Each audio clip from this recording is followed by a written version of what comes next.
그래서 그렇게 말씀을 드렸어요. 마포구도 마찬가지입니다. 지금 대부분이 저층 주거지고 역세권 재개발 역시 그 뭐 빌라나 단독주택을 매수하시는 건데 그냥 가지고 계시면 됩니다. 절대 손해볼 일은 없고. 근데 이런 것들 중에서도 어떤 기간 대비 수익, 어떤 효율을 따져야 되잖아요. 그러니까 잘 투자를 했을 때 돈을 많이 버시려면 단기간에 빨리빨리 치고 올라갈 수 있는, 안정적으로 잘 굴러갈 수 있는 그런 데를 보셔야 되는데, 그래서 여러분들 이제 재개발하면은 대충 조합 설립하고 사업시행인가 받고 관리처분인가 받고 이주 착공하고 준공되고 요 정도만 알고 계시잖아요. 중간중간에 어떤 절차가 있는지, 그리고 정비구역 제가 많이 상담을 해보니까 정비구역 지정될 때까지 절차는 아예 모르시더라고요. 그래서 그것도 같이 오늘 알려드리고자 이 역세권 재개발을 준비했습니다. 물론 역세권 재개발만 하는 건 아닌데, 지금 제가 이렇게 찍어놨잖아요. 찍어놨는데 이거보다 더 많아. 다 찍기가 너무 힘들어서 그냥 대충 괜찮은 것들만 한 거고, 이 역세권 재개발 아까 보신 것들이 다 초기 단계거든요. 초기 단계고, 그러면은 옥석 가리기는 해야 되잖아요. 그래서 아무거나 사시면 안 되고 어떤 절차에 의해서 어디까지 갔는지, 내가 보는 구역이 지금 어떤 단계에 있는지, 그러면 어느 정도까지 걸릴지, 이런 것들을 대략적으로는 아셔야 되니까 요거를 한번 설명드리고 말씀을 드릴게요. 그 역세권 재개발 어쨌거나 도정법에 적용을 받고 서울시에서 조금 더 인센티브를 주는 그런 구조라고 보면 됩니다. 그래서 그냥 도정법에 적용을 받는다 보시면 되는데, 절차가 어떻게 되느냐, 최초에 사전 검토를 접수를 합니다. 사전 검토를 하려면 지금 이게 동일 조건이 낮춰졌어요. 원래는 그러니까 2023년 6월 30일 기준으로 역세권 재개발 운영 기준이 바뀝니다. 그래서 예전에는 이 최대 면적 기준이 없었어요. 그래서 예전에 신청했던 역세권 재개발 진행하는 데들은 막 뭐 10만도 넘고 막 그렇거든요. 이제는 2만 이상 되면 안 해줍니다. 그래서 그 전에 요거 바뀌기 전에 그러니까 그 전엔 동의율이 50%만 거두면 사전 검토를 신청할 수 있었거든요. 그러니까 요거 바뀐다고 이게 한 4월 달에인가 2023년 4월 달에 6월 30일부터 바뀐다 이렇게 하니까 역세권 재개발을 준비했던 단지들이 부랴부랴 다 50%를 걷어가지고 그 전에 이제 사전 검토를 신청한 지역들까지는 인정을 해준 거예요. 그렇게 해서 부랴부랴 50%를 만든 데도 있고 못 만든 데도 있어요. 못 만든 데는 역세권 재개발 진행하다가 다른 방식으로 진행을 하게 됩니다. 뭐 대표적으로 용두동 같은 경우 그렇죠. 용두동 같은 경우에 역세권 재개발 진행하다가 신성통합기획으로 이제 노선을 바꿨습니다. 다른 데도 마찬가지. 그 어디야,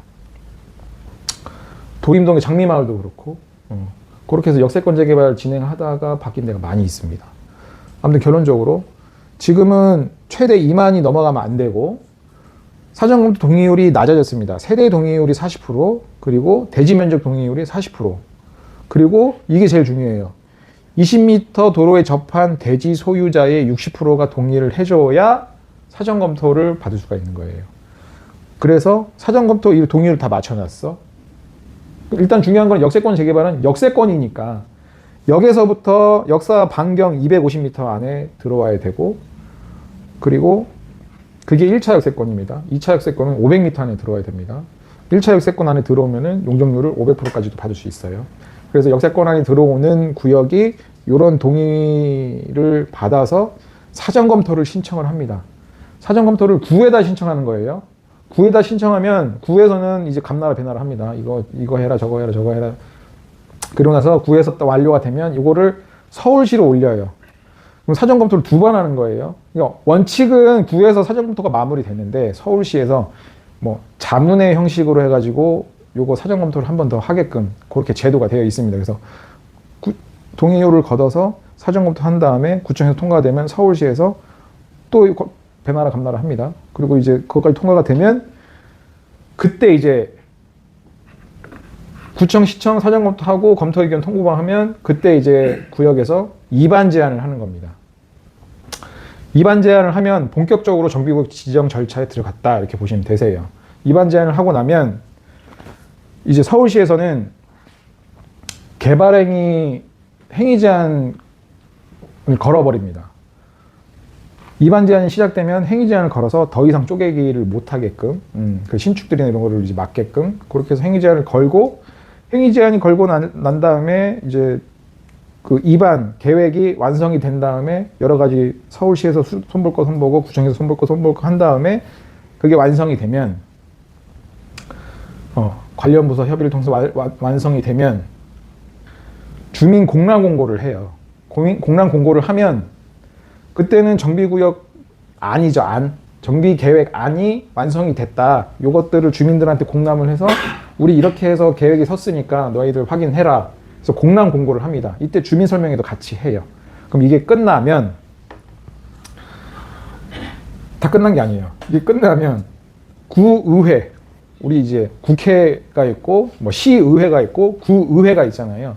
구의원들이 있는 그 구의회의 의견을 청취를 합니다. 이거는 사실 조금 어떻게 보면 형식상 절차라고 보시면 되고, 요거가 통과가 되면 이제 서울시에 이제 올리는 거예요. 서울시에 올리게 되면 서울시 도계위로 갑니다. 도시계획위원회. 도시계획위원회에서 우리 거의 우리 별거 아니라고 생각하지만 이 도시계획위원회 위원들이 굉장히 파워가 막강합니다. 이분들이 이제 서울을 아예 뭐 바꿀 수도 있고 만들 수도 있고 뭐 허가를 막을 수도 있고 다시 할 수도 있고 막 굉장히 권한이 막강해요. 그래서 도계위에 상정이 돼서 도계위가 통과가 되면 도계위에서 이제 가결을 내려주거든요. 뭐 조금 손봐야 게 있으면 수정 가결 아니면은 뭐 조건부 가결 뭐 이런 식으로 이제 가결을 내려주면 이제 정비구역 지정이 거의 다 끝났다 보시면 됩니다. 그 가결을 내려주면 서울시에서 공람 공고를 한 번 더 하고 얼마 지나지 않아서 정비구역 지정 결정 고시가 됩니다. 여기까지가 정비구역 지정을 받는 과정이라 보시면 되고, 우리가 흔히 신속통합기획 선정됐다고 하잖아요. 그것까지 행정적 절차를 보면 이 사전 검토가 완료가 됐다. 그 정도 보시면 될 겁니다. 그러니까 우리 역세권 재개발 같은 경우에도 사전 검토가 완료가 됐다. 그러면 그때는 신속통합기획 선정됐다. 이런 느낌으로 접근하시면 될 거예요. 그래서 지금 예전 같은 경우에는 이 이반 제한부터 이 정비구역 지정까지 5년이 걸렸습니다. 근데 이제 신속통합기획이나 이런 것들 패스트트랙을 좀 태우면서 이런 것들을 좀 절차를 합쳐가지고 2년 안에 하게끔 많이 행정적으로 많이 이제 손을 봤어요. 그래서 지금은 5년까지는 안 걸리고 한 2년 정도 걸린다. 근데 중요한 건 뭐냐? 사전 검토 받을 때 굉장히 시간이 오래 걸립니다. 물론 짧게 끝내는 데도 있는데 굉장히 오래 걸려요. 그러니까 조합이 일을 잘해야 돼. 그리고 어떤 정비업체를 만나냐, 어떤 도시계획 업체를 만나냐에 따라서 요 사전 검토를 확 빨리 줄일 수도 있고, 그리고 제일 또 오래 걸리는 게 공람 공고하고 구의회 의견 청취하고 서울시로 보냈는데 이 도계위에서 또 막 이거 해라 저거 해라 많이 하거든요. 보완사항을 많이 내려줘요. 그것도 해결하나 또 뭐 한참 또 시간이 갑니다. 그래서 어디에서 많이 시간이 딜레이 되느냐, 이 사전 검토 단계랑 이 구의회 끝나고 도계위 가기 전까지 단계, 여기가 시간이 오래 걸려요. 그래서 조합이 어떻게 일을 잘하느냐, 조합이 어떤 도시계획 업체를 만나느냐, 어떤 정비업체를 만나느냐에 따라서 굉장히 많이 갈린다. 그리고 이 사전 검토에서 제일 많이 안 넘어가는 게 어떤 거냐면 주민 반대. 주민 반대가 가장 많아요. 그래서 여러 가지 그 역들에서 역세권 재개발을 진행하고 있습니다만, 아무래도 아시겠지만 역세권이기 때문에 유동인구도 많고 상권도 괜찮잖아요. 이 상권이랑 여러 가지 그 반대 이슈들, 그러니까 큰 건물을 소유하고 계신 분들은 거의 다 반대하신단 말이에요. 이런 것들도 잘 살펴볼 여지가 있습니다. 그래서 이 사전 검토 단계가 마무리가 됐다. 그러면 신속통합기획으로 따지면 선정이 됐다. 그렇게 보시면 되고, 그리고 이 공람 공고하고 구의회 의견 청취하고 이 도계위까지 가는 과정을 최대한 줄일 수 있게.